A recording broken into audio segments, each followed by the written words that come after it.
జెఫన్యా గ్రంథము 3వ అధ్యాయము. ముష్కరమైనదియు భ్రష్టమైనదియు అన్యాయము చేయునదియునగు పట్టణమునకు శ్రమ. అది దేవుని మాట ఆలకించదు, శిక్షకు లోబడదు, యెహోవాయందు విశ్వాసముంచదు. దాని దేవుని యొద్దకు రాదు. దాని మధ్య దాని అధిపతులు గర్జన చేయు సింహములు, దాని న్యాయాధిపతులు రాత్రియందు తిరుగులాడుచు తెల్లవారు వరకు ఎరలో ఏమీయూ మిగులకుండా భక్షించు తోడేళ్లు.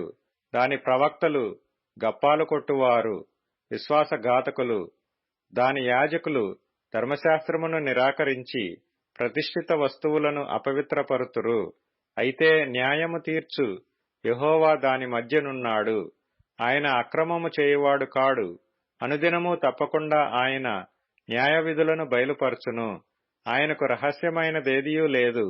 అయినను నీతిహీనులు సిగ్గెరుగరు. నేను అన్యజనులను నిర్మూలము చేయగా వారి కోటలను పాడగును. ఒకడైనా సంచరించకుండా వారి వీధులను పాడుచేసి ఉన్నాను. జనము లేకుండాను వాటి యందెవరూ కాపురముండకుండాను వారి పట్టణములను లయపరిచిన వాడను నేనే. దాని విషయమై నా నిర్ణయమంతటి చొప్పున మీ నివాస స్థలము సర్వనాశనము కాకుండునట్లు నాయందు భయభక్తులు కలిగి శిక్షకు లోబడుదురని నేననుకొంటిని గాని వారు దుష్క్రియలు చేయుట యందు అత్యాశ గలవారైరి.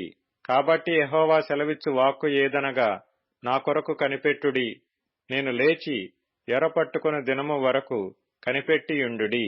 నా ఉగ్రతను నా కోపాగ్ని అంతటినీ వారి మీద కుమ్మరించుటకై అన్యజనులను పోగు చేయుటకును గుంపులు గుంపులుగా రాజ్యములను సమకూర్చుటకును నేను నిశ్చయించుకొంటిని.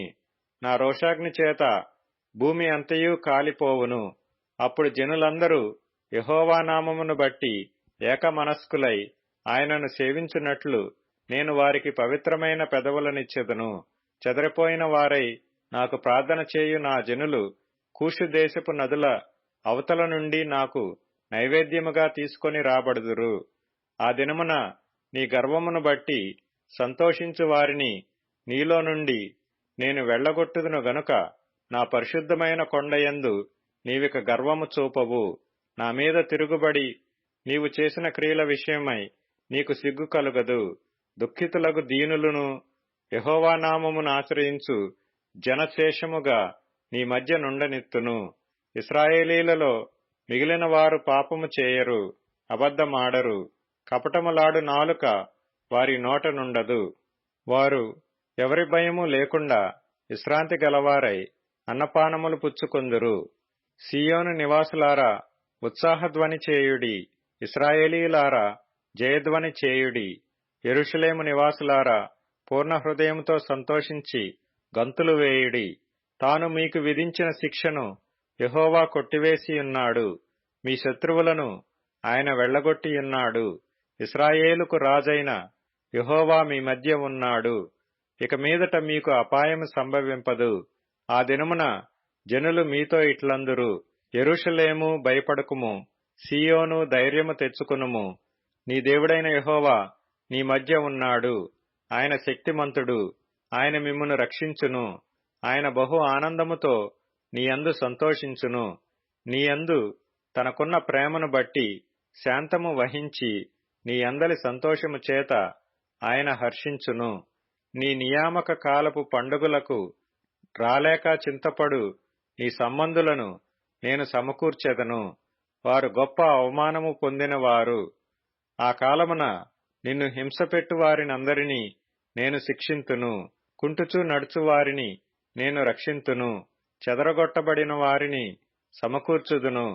ఏ దేశములలో వారు అవమానము నొందిరో అక్కడ నెల్ల నేను వారికి ఖ్యాతిని మంచి పేరును కలుగజేసెదను.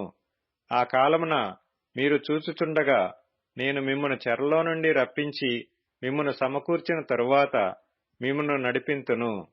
నిజముగా భూమి మీదనున్న జనులందరి దృష్టికి నేను మీకు ఖ్యాతిని మంచి పేరును తెప్పింతును. ఇదే యెహోవా వాక్కు.